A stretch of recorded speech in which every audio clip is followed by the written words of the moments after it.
Olá, tudo bom? Nesse vídeo nós vamos tratar sobre a Conjuração Baiana ou a Revolta dos Alfaiates de 1798 na Bahia. Espero que vocês gostem do vídeo. A gente vai desenvolvê-lo em forma de tópicos, utilizando alguns slides e algumas imagens para facilitar a assimilação. E se você gostar, dê um like, se inscreva no canal e vamos para o vídeo. A Conjuração Baiana ou a Revolta dos Alfaiates de 1798. O contexto. No final do século XVIII, Salvador era uma cidade de grande contraste. Havia na época uma população de quase 60 mil habitantes, de maioria negra, parda e pobre. E estes sentiam na pele as mazelas, as dificuldades da escravidão e da discriminação racial. É importante ressaltar dois elementos neste contexto. Os pardos livres eram proibidos de ascender na carreira militar. Outro elemento também importante é que eles eram proibidos de ocupar cargos na administração pública. Desde 1763, a capital baiana não era mais a capital da colônia, Mesmo assim, ela ainda era um grande centro comercial.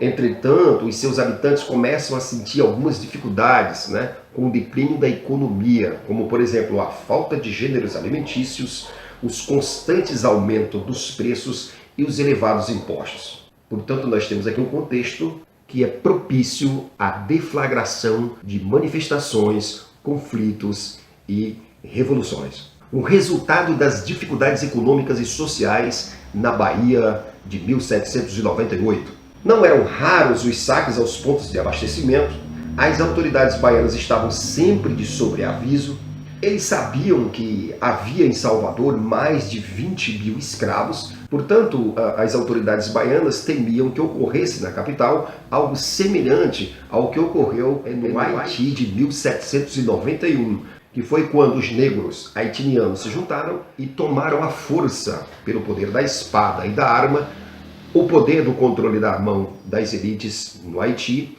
e proclamaram uma revolução. Os jovens que estudaram na Europa.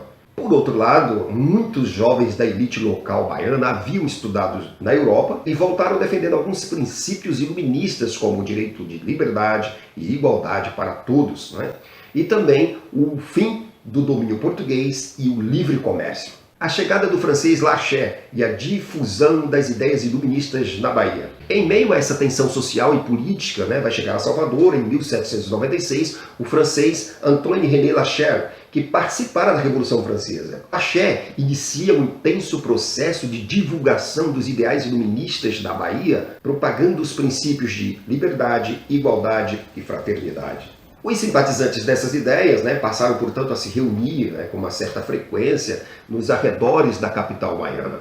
Membros da elite baiana, como o médico Cipriano Barata, o padre Francisco Agostinho Gomes e senhores de engenho da região do Recôncavo Baiano, começaram a aderir às novas ideias iluministas de Lachais. A Sociedade Secreta de 1797. É em 1797 que esses membros, adeptos do iluminismo de Lachais, depois de várias reuniões, resolvem fundar a Sociedade Secreta Cavaleiros da Luz, que para alguns historiadores, pesquisadores, estudiosos, ela é o embrião das primeiras lojas maçônicas no Brasil.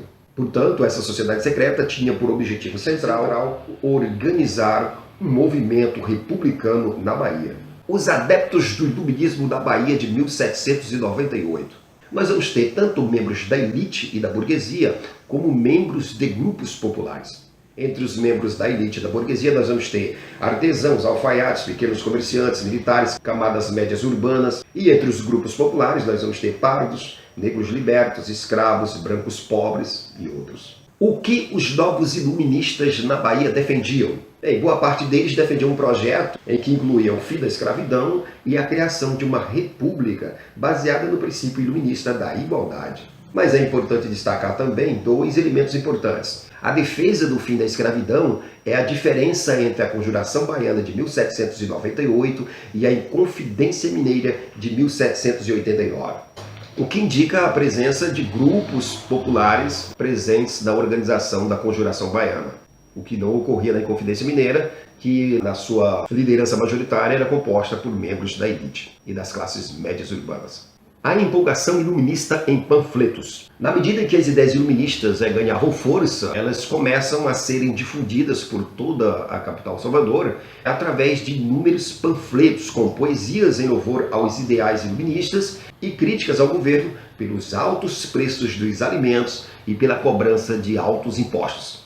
O início da revolta. Na madrugada de 12 de agosto de 1798, vários panfletos e manuscritos eram distribuídos e afixados nos principais pontos da cidade de Salvador. Eram 11 textos diferentes. Um deles anunciava a chegada da Revolução. Outros consideravam nulos os impostos cobrados pelo governo colonial. A reação do governo colonial. Alarmado, o governo da Bahia mandou prender o soldado Luiz Gonzaga das Virgens por ter tido sua letra identificada nos manuscritos iluministas afixados em todas as partes da capital. A reação dos revoltosos às prisões do governador. Em resposta à prisão de Luiz Gonzaga, os líderes da conspiração marcaram um levante para 26 de agosto e nessa também tentariam resgatar o militar da cadeia. O movimento foi delatado e os líderes presos. Na véspera da revolta, o movimento foi delatado por 3 integrantes do grupo. E no dia 26, as prisões destes líderes começaram a ser feitas pelo governador da província.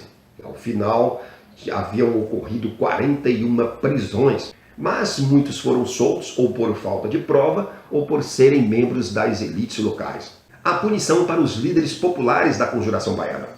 Agora eu te pergunto, quem vai pagar a conta? Os membros populares envolvidos na Conjuração Baiana. As camadas populares foram condenadas a severas punições. Os escravos foram açoitados, 4 acusados foram condenados à morte e enforcados. Destes 4, 2 alfaiates e 2 soldados. Entre eles, o soldado Luiz Gonzaga das Virgens, que acabou pagando com a própria vida. Dos 4 enforcados no dia 8 de novembro de 1799, eles foram esquartejados e tiveram seus corpos fixados, expostos, para servir de exemplo à população local. Ok, esse foi um resumo sobre a Conjuração Baiana, espero que vocês gostem. Assistam os outros vídeos aqui no canal, onde nós abordamos as outras revoltas, tanto as revoltas emancipacionistas, quanto as revoltas da regência. Os links aqui embaixo, dê um like, se inscreva no canal e até a próxima.